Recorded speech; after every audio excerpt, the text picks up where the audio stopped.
ఒక చిన్న మాయమయం వాతావరణంలో ఉన్న లియో అనే బాలుడు తన కాండిల్ వెలుగులో చిన్న చిన్న పుస్తకాలు బైండ్ చేస్తూ ఉన్నాడు.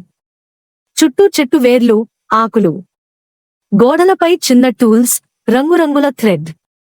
కిటికీ వెలుపల వర్షం కురుస్తోంది. మీరా అనే చిన్న అమ్మాయి కాగితంతో చేసిన గ్లైడర్ మీద పూల పొలాలపై ఎగురుతూ ఉంటుంది. ఆమె ముఖంలో సంతోషం, చేతిలో గాలిని ఎదుర్కొంటూ ఉన్న వాతావరణం. చుట్టూ తేనెటీగలు, సీతాకోక చిలుకలు. ఒక్కసారిగా గాలి పెరగడంతో మీరా గ్లైడర్ కూలిపోతుంది. ఒక మక్కపొడి దగ్గర పడిపోతుంది. లియో ఆశ్చర్యంగా బయటకు వస్తాడు. ఆమె తడిగా మష్రూమ్ కింద కూర్చొని ఉంటుంది. లియో మీరాను తన వర్క్షాప్లోకి తీసుకెళ్తాడు. ఆమె గ్లైడర్ను బంగారు థ్రెడ్తో మరమ్మత్తు చేస్తాడు. ఇద్దరి మధ్య నెమ్మదిగా అనుబంధం పెరుగుతుంది. చిరునవ్వులు మారుస్తారు. మధురమైన సందర్భాల మాంటేజ్.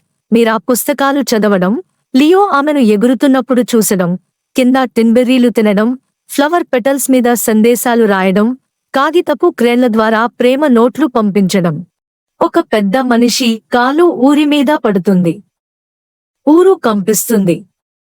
చిన్న చిన్న ఇల్లు కదలిపోతుంటాయి. లియో, మీరా చేతులు పట్టుకుని ఊరిని రక్షించేందుకు ముందుకు వస్తారు. మీరా గ్లైడర్ పై ఎగురుతూ పెద్ద పిల్లవాడి దృష్టిని మళ్లిస్తుంది. లియో చిన్న దీపం వెలిగించి సంకేతం ఇస్తాడు.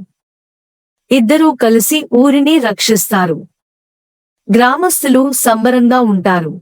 ఒక గొలుగుతున్న తుంచుట గుబ్బల క్రింద లియో, మీరాకు మన కథ అనే పుస్తకం ఇస్తాడు. ఆమె ఆనందంగా హత్తుకుంటుంది.